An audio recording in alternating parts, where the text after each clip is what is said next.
السلام علیکم ورحمۃ اللہ وبرکاتہ۔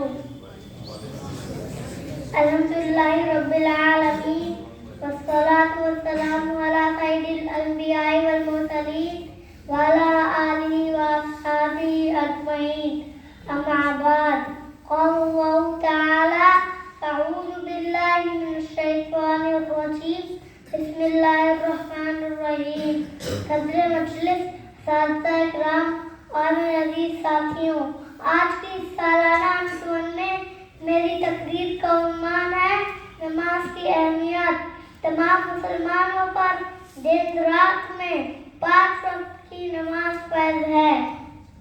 رسول اللہ صلی اللہ علیہ وسلم نے فرمایا، افترض اللہ علی عبادہ 5 صلوات فی کل یوم و لیلہ، یعنی اللہ تعالیٰ نے اپنے بندوں پر دن رات میں 5 وقت کی نماز فرض کی ہے۔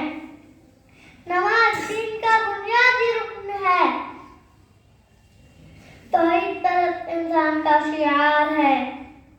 آخر میں اللہ تعالیٰ سے دعا ہے کہ اللہ تعالیٰ ہم سب کو